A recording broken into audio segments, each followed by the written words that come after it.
Hello guys, welcome back to a brand new video. In this video, I'm going to discuss why I think that the state of Florida and its 29 electoral votes are going to go to Donald Trump in the 2020 election, pretty much regardless of whoever the Democratic candidate is.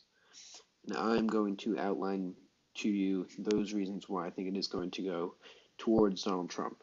I'm going to give you the hardcore evidence as to why I think it's going to go to Donald Trump. I'm going to put as little bias in it as possible, but I think that it is going to go to Donald Trump. Now, the first piece of evidence that I believe is the most overwhelming is that Florida has not voted for a non-incumbent since when it voted for John W. Davis in the 1924 presidential election.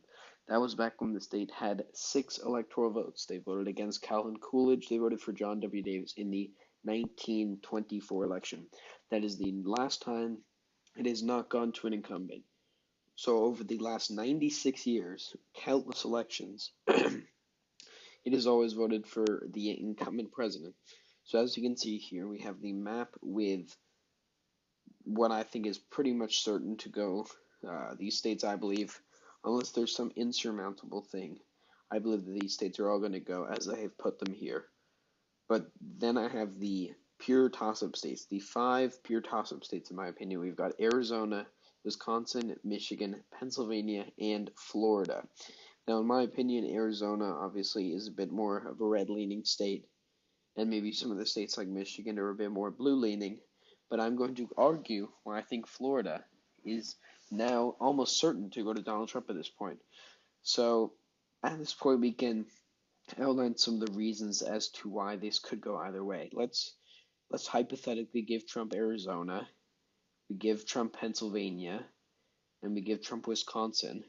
Even if the Democrats win Michigan, which is a more blue-leaning state historically, it would come down to the state of Florida. If the Democrats win Florida, boom, they're at 277 to 261. But if the Republicans win Florida, they're at 290, and they've swept them out. They could even win Michigan, and they're at 306, which is what Trump's victory was in 2016. So if the Democrats were even to win Michigan and Wisconsin in this situation, they wouldn't get it. Even if they were to win Pennsylvania, that still puts them at 268.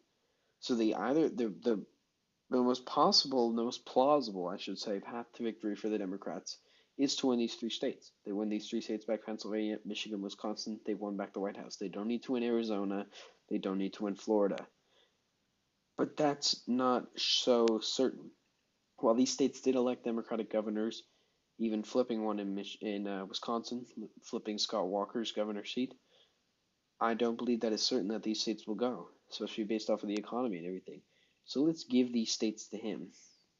If the Democrats were able to win Florida in this situation, they would still not be at the 270 threshold if they were to just win Florida and not the rest of both states in Arizona.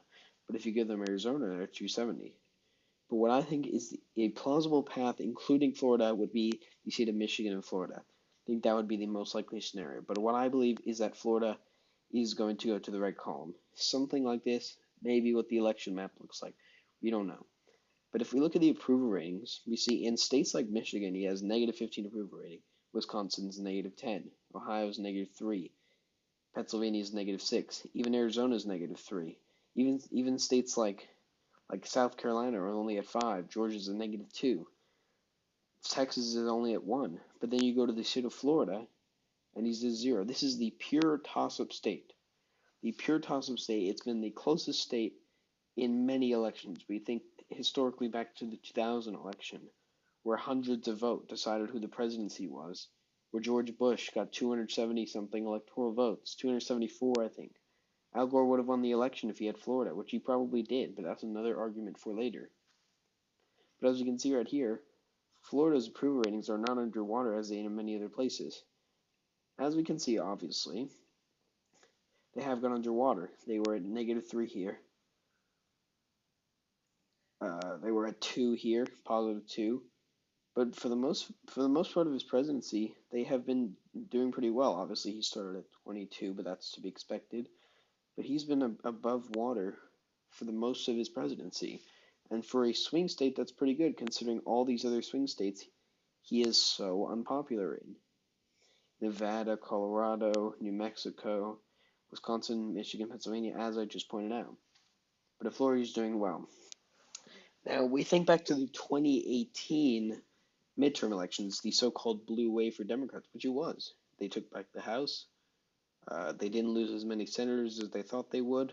They won the West Virginia Senate seat. They won the Arizona Senate seat. But Florida flipped a Senate seat to the Republicans in a blue wave year, as well as Republicans winning a governor election, Ron DeSantis beating Andrew Gillum. So Ron DeSantis is the Republican governor of Florida now. Rick Scott, the former governor, running in the Senate race against Bill Nelson. Rick Scott beats him. You've also got Marco Rubio as a senator there. So you've got two Republican senators, a Republican governor, and they voted for a Republican president. If you go to the state legislature here, let's just go back from this. But if we go to the state legislature here, we look at the House of Representatives, you've got 73 Republicans to 47 Democrats. That is a big majority for the Republicans in the state legislature. In the Senate, Republicans are 23 of the 40. That is a pretty big majority. And that is in the state legislature. They control local politics, they control state politics, and they control completely at the national politics. You go back to the 2016 election, Florida is the state that Hillary Clinton campaigned more than in any other state. Hillary Clinton rightly thought, if I win in Florida, I'm not going to lose, which she wouldn't have, probably. If she had won Florida at that night, the states like Michigan and Pennsylvania probably would have voted for her as well.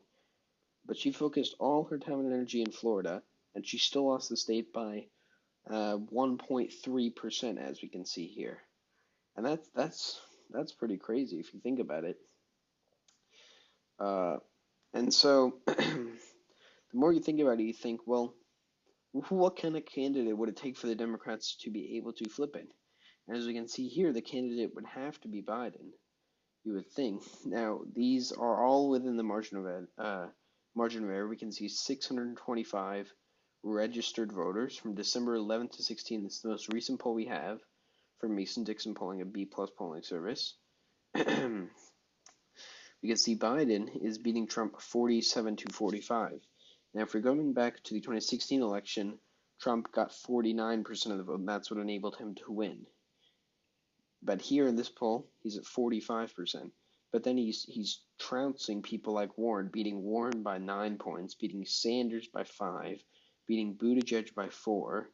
And you see in these states, even going up here, this is kind of unrelated, but in Virginia, Trump was able to win against all candidates against Biden. And that is pretty much what you're seeing all throughout the board, that Biden is the only one who is a little bit ahead in most of the polls. Florida, Virginia, Pennsylvania, Wisconsin, Michigan, Arizona even. But in this situation, Biden is ahead in the state of Florida, but he's the only one ahead, and it is within the margin of error. And you can only think from this point that Biden's campaign could get worse. So looking more into this, you can see if we look here at the county map, almost all of the Democratic votes. This is with Hillary Clinton, who did well in states like Georgia amongst African American voters. She is pretty good amongst African American voters, and Obama was able to win here. Now, these three counties, Miami-Dade County, Broward County, and Palm Beach County, are where almost all of the Democratic votes come from. See, we have 3, 4, 5, 6, 7, 8, 9 counties out of, I don't want to even count here, 50 maybe, that went to the Democrats. They're clustered in the city areas. So if a 2020 Democratic candidate wants to win them, they're going to have to maximize the amount of votes in these three counties, Miami-Dade, Broward, Palm Beach County, while also getting enough votes in the other areas. And that's going to be very difficult. And at this point, looking at it, you'd have to think that Biden is the only one. But if we go back here, we see Trump won the state. And with the economy and everything like that, people may not like his character. In states like Michigan, we're talking about how it's a pure toss-up. In states where Trump has a 15 plus better approval rating, how could you think that it would go against Trump? And so if we're looking at his overall approval ratings, yes, he's below water by, 11, 12 points. And that's pretty much what you've seen across the board. That's overall. He only needed 46% of the vote to win. He's got 42% currently. But if you look at this here, he's got 0 approval rating, which means that Half the people approve of him, half the people don't. He only needed 49% to win last time. He'll probably need even less this time. Now you have Gary Johnson not running, and he probably will get some of those votes this time that he didn't get from Hillary Clinton. So unless they can put up a strong candidate, which would probably in this situation, based on the polls, be Joe Biden, who in my opinion is only going downhill from here, you could argue in some respects, they look like Florida is going to go to the red column. And so the only way Democrats can win without Florida is winning these states and possibly winning Arizona. That would put them at 289. But realistically, they're not going to win Arizona in this situation, and they would have to win all three of the Rust Belt states. That would put them at 278. But as soon as they lose Wisconsin, they're down. They're down. They lost. 270 to 268. They even lose Pennsylvania and Michigan, and it's the same result as last time. So they would have to win all three of these Rust Belt states. But in my opinion, Florida is almost certain to go to Trump unless something disastrous happens, like the economy fails. And I think Trump, it's now his home state. He should feel good about that because it'll mean less campaigning in those states and more campaigning in the Rust Belt states that Clinton didn't do as much of, and the 2020 candidate will be doing this time. So Trump, if you're looking at this on the bright side for Trump, Trump can lose a Rust Belt state. Trump can even lose two Rust Belt states. As you can see here, Trump can lose two Rust Belt states and still win the election. See, in this situation he wins. In this situation he wins. So he can lose two states and still win. And that's going to be very good for him, in my opinion. And unless something like the economy, there's a recession or something happens, he is going to win the state of Florida. And that is going to be one of the reasons why it could propel him to the presidency for a second term in 2020. This is not necessarily what I want. This is not my opinion. This is just completely fact-based, based on the information we have now.